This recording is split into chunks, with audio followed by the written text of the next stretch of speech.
Welcome to the KO Boxing Show. Haven't we got a treat tonight?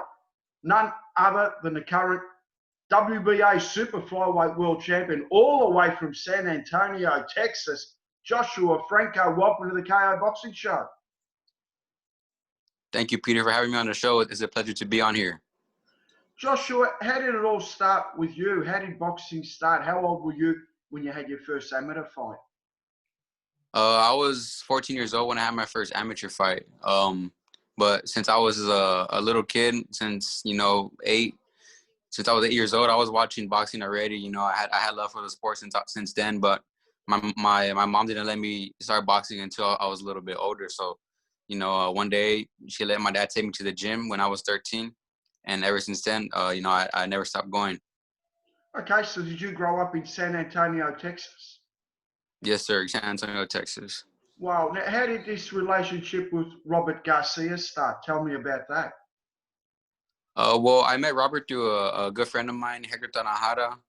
He was one of my good friends growing up, and he was boxing as well. And I know he was in contact with Robert's son, Robert Garcia Jr. I guess Robert's son went to go see Hector fight in a tournament, and he liked what he saw when he saw Hector fight, and Hector also told him about my little brother and me, and Pita got in touch with me. He told me to send him some videos, and I sent him some videos of myself, and they liked what they saw, and that's when Robert had reached out to me. Your brother Jess is signed by Mr. Honda, isn't he? Honda Promotions, and trained Robert as well. He's 13 and naught. He's a flyweight. He's a touch smaller than you. He's only 20. I've seen him fight. Gee, I'm very impressed. How come he goes with Rodriguez and not Franco? Well, when I was born, my mom wanted me to keep her last name, which is so I stuck with my mom's last name, and I have another brother that's older than he's older than Jesse, and he's 24, and he got my dad's last name, which is Rodriguez, and so did Jesse. He got my dad's last name as well. So I was the only one that got my mom's last name. Oh, gotcha. Do you spar with your brother much? Every now and then we just, we don't really go hard. We just work with each other. But yeah, every now and then we'll spar with each other. Have you got the big brother mentality where you got to always make sure you win the spar and you're on top of him, or does he get away with it sometimes? Nah, I always gotta keep that mentality. I'm the older brother, so I always gotta make sure he's on his A game. Yeah, for sure. Let's go into your professional boxing career, because how many amateur fights did you have in total? In total, I had around 86 amateur fights. Okay, great career. Let's go over. You fought a guy, Oscar Negretti, and he's a bantamweight, and you fought him 3 times to a draw, win, and then another draw. Is that right? Yes, sir. What was it like fighting a guy 3 times in a row? Because you're going to do the same thing with Maloney. What? This is old school type of stuff. Yeah.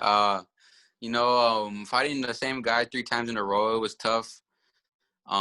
Especially the first fight we had, that was, probably the toughest fight. And, just when you're getting ready to fight someone 3 times, I mean, you guys already know each other's style. You know what both of you are going to do. So, I mean, of course it's going to be tough, especially someone like Oscar Negrete. He puts a lot of pressure. He has a good chin, and he doesn't stop putting pressure. It's very tough fighting somebody like him. And, I'm making history for myself. I have a trilogy with Oscar Negrete, and, hopefully I get one with Andrew Maloney as well. Let's go into Andrew Maloney. You get called up, and you go in as a massive underdog the first fight. The bookmakers give you no chance, and you win that fight, really well. You dropped him and you hurt him a few times, and you go in and win the WBA Super Flyweight World title. What can you remember about that fight? Did you give yourself a chance going into the fight because you were a massive underdog? Of course, I went to the fight confident just because of I know what I have in myself, and also I had a great training camp. Robert and everybody in the gym were pushing me to the limit because I was fighting for a world title. So I know I was in great shape. I left. I was going into the fight knowing that I trained my best, and I gave it my all in training, and I knew I was going to come out on top, the first fight I had with Andrew Maloney. What was the moment like when you got that belt around your waist? And Roberto, that must have been the happiest moment of your life. It was a dream come true. It was a dream come true to become world champion, because that's something that I dreamed of ever since I started boxing. That's every boxer's goal. They want to become world champion. So, when they announced me as the new, and I got the belt around my waist, it was just indescribable. And I can't explain how I felt that night. Let's go into the second fight now. You go in as a champion, odds-on favourite with the bookmakers. During the kind of press conference, you kept saying, I put the guy in hospital the first time. I don't know why he's doing hanging around. Like, I'm going to take him out again. What's he doing? Type of thing. That was the mentality we got in Australia. And that was kind of the mood that went in. But Maloney did start quick, and you suffered an eye injury. What can you fill in the gaps from there? Well, yeah, he started off quick like he did the first fight. Yeah, he was sharp. He was doing his thing. I mean, but what I was thinking in my head was he was doing the exact same thing he did the first fight.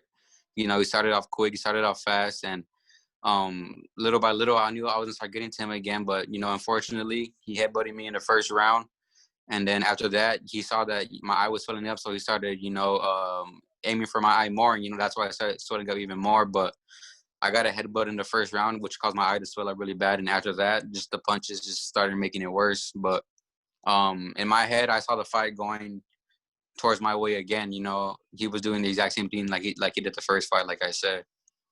Okay. So when you got that headbutt, it kind of made your eye a little puffy, did it? Is that what happened? And then he started working on your eye. Is that what you? Yeah. Yeah. Yes, sir. After that, I started seeing kind of blurry when when he headbutted me. And, it was giving me a little trouble, at first. And then when it started getting worse, I couldn't see anymore out of my right eye. You're a fighter, and fighters fight, so you got nothing to do with decisions and all that stuff that goes with it. How did you feel with all the sort of backlash that came from that? Because it wasn't your fault. How did you feel? There was no fandom, headbutt, fandom, this, all that type of stuff. Does that make you feel angrier for the next match, or do you just take it in your stride? Yeah, I just take it how it is. It's boxing. No matter if you do good or bad, people are gonna have something bad they're gonna have something to say. Anyways. So I mean, I let them talk. I saw some comments. They did kind of piss me off, but I talked with my dad and my team, and they told me just to ignore it, don't listen to it. So I mean, I stayed off social media for a little bit. Just ignoring all of that. And I mean, it is what it is. I just came to the conclusion that no matter what, people are gonna have something to say. No, fair enough. Fair enough. Now, what are we going to see in that third match? Because we're all looking forward to it. And in your mind, you're going to say the third match is going to happen like the first match, right? Yeah, of course. I mean, I feel like Maloney has one style, and he's a good fighter. I don't take nothing away from him. He has heart. He's a good fighter, but he's not better than me. I'm just a better fighter overall, and I just don't see him beating me. I mean, all my respect to him. I have all respect for everybody that steps in the ring. Okay. How's the gym going? Is Mikey Garcia back in the gym? Roberto's brother, is he back in? It must be a talented gym to train in with all those champions in there. Yeah. I mean, I'm not too sure. I'm back home in San Antonio. Yeah. In my home, but I'm not too sure if Mikey's back in the gym right now.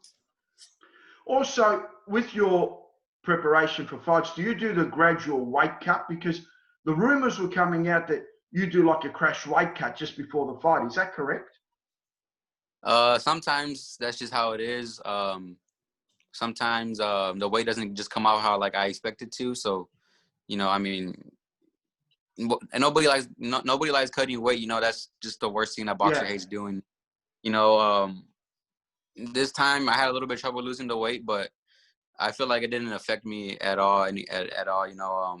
I rehydrated very well, and when I was warming up before the fight, I just felt really strong. Like I just felt really good, and I was really confident.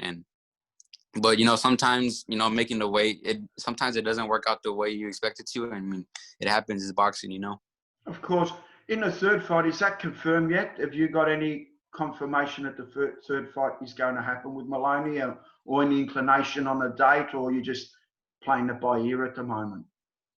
Yeah, I'm just playing it by ear, but I know that the WBA did order a rematch, and that's all that I know right now. I mean, I haven't heard about a date or anything else. I'm just like you said, playing it by ear and see what happens.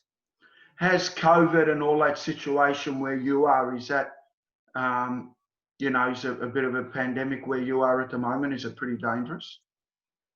It's not too dangerous, but the cases are getting a little bit higher right here, and you know, they did before they had a what do you call it? What do you like? You have to be home by a certain time, Yeah, like a house arrest type of thing.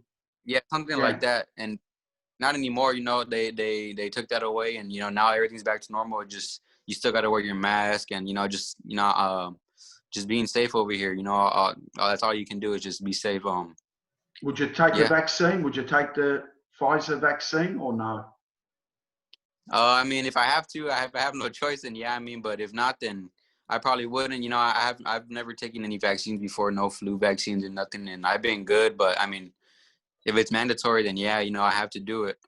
Before we sign the interview off, give us a funny boxing story that you've had. Because I always ask people, everyone's got a funny story. Have you got a funny story? You must have in 11 years of boxing. A funny story. Let me see. Let me think. Funny story. No dodgy promoters shortchanging you, a couple of $100 less in the early prelim bouts. No stories like that. No. Nah, nothing too crazy like that. But I do remember when I first met Brandon Rios. He was just a crazy guy. When I first had seen him, I was in shock because I would always watch him on TV, and growing up, he was one of my favorite fighters. And to be in camp with him, I didn't know he was that kind of like a crazy dude. He's crazy, and he's always doing pranks in camp, and making camp fun. And there was a lot of crazy funny moments with Brandon, and that's something that I always remember. He was just there was always something crazy with him, but I don't have anything like no funny stories about in my boxing career. No, thank you for your time, Joshua, and your team. Roberto, I know the Garcia family. It's just like, it's a boxing family. You're great people. And in Australia, we're all looking forward to the third fight, and we all wish you the best. Boxing's a sport, and may the best man win in the third fight. And all the best to you, and all the best to Andrew, and keep entertaining us as fans during this pandemic, because we love the drama as well as boxing fans. Remember, boxing's a circus. The more fun Yeah. fair, the better. So we all love it as fans. Keep up the Yes, great sir. work, champion, and thank you for your time.